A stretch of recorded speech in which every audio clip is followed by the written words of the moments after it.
അജൈവ മാലിന്യങ്ങളുടെ പരിസ്ഥിതി മലിനീകരണത്തിനെതിരെ ബോധവൽക്കരണത്തിന്റെ പുതിയ പാഠങ്ങൾ പകർന്ന് കോട്ടയം ജില്ലാ തദ്ദേശ സ്വയംഭരണ വകുപ്പ് രംഗത്ത്.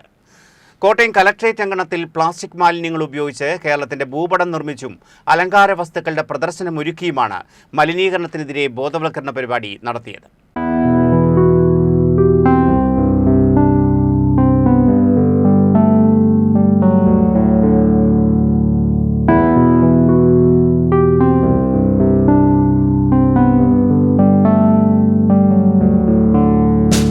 അലക്ഷ്യമായി വലിച്ചെറിയുന്ന അജൈവ മാലിന്യങ്ങൾ കൊണ്ടാണ് ഇവിടെ മനോഹരങ്ങളായ ശില്പങ്ങളും കേരളത്തിന്റെ ഭൂപടവും ഒരുക്കിയിരിക്കുന്നത്. വേരിറങ്ങാൻ വേർതിരിക്കാം ക്യാമ്പയിൻ 2025 ഭാഗമായാണ് കോട്ടയം ജില്ലാ തദ്ദേശ സ്വയംഭരണ വകുപ്പും രാഷ്ട്രീയ ഗ്രാമ സ്വരാജ് അഭിയാനും സംയുക്തമായി അജൈവ മാലിന്യങ്ങൾക്കെതിരായ ബോധവൽക്കരണ പരിപാടി സംഘടിപ്പിച്ചത്. കോട്ടയം കളക്ടറേറ്റ് അങ്കണത്തിൽ പ്ലാസ്റ്റിക് വസ്തുക്കൾ ക്ലീൻ ഡ്രൈവ് വഴി ശേഖരിച്ച് അവ ഉപയോഗിച്ചുകൊണ്ടാണ് കേരളത്തിന്റെ ഭൂപടം നിർമ്മിച്ചത്.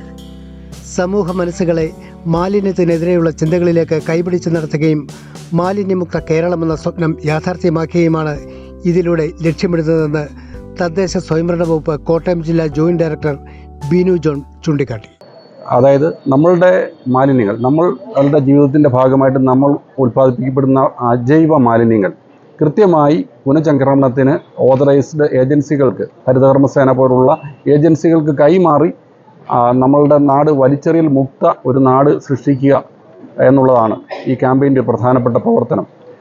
വലിച്ചെറിയുന്ന മാലിന്യങ്ങൾ കൊണ്ട് മനോഹരങ്ങളായ വസ്തുക്കൾ പുനർനിർമ്മിക്കുവാൻ കഴിയുമെന്ന കാഴ്ചയൊരുക്കിയതിലൂടെ പുതിയ അവബോധം സൃഷ്ടിക്കുവാൻ കഴിയുമെന്നാണ് പ്രതീക്ഷിക്കുന്നതെന്ന് കില ഫെസിലിറ്റേറ്റർ ബിന്ദുവജി പറഞ്ഞു. വലിച്ചെറിയുന്ന എല്ലാ സാധനങ്ങളും എത്ര വലിയ വിലപിടിപ്പുള്ളതാണെങ്കിലും അല്ലെങ്കിൽ നമ്മൾ തീർത്തും നിസ്സാരമായി കാണുന്ന ഓരോ പാഴ്വസ്തുക്കളും ഇന്ന് എത്ര മനോഹരമായിട്ടാണ് ഈ കുട്ടി ഇവിടെ ചെയ്ത് നമുക്ക് മുൻപിൽ ഇവിടെ വെച്ചിരിക്കുന്നത്. അപ്പോൾ ഇതുപോലെ നമ്മുടെ എല്ലാ കുട്ടികളും, നമ്മുടെ സമൂഹത്തിലുള്ള എല്ലാവരും ഈ ഒരു മാതൃകാപരമായ കാര്യങ്ങൾ നമ്മൾ ഏറ്റെടുക്കണം.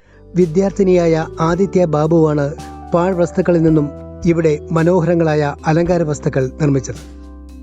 ACV news, Kottayam.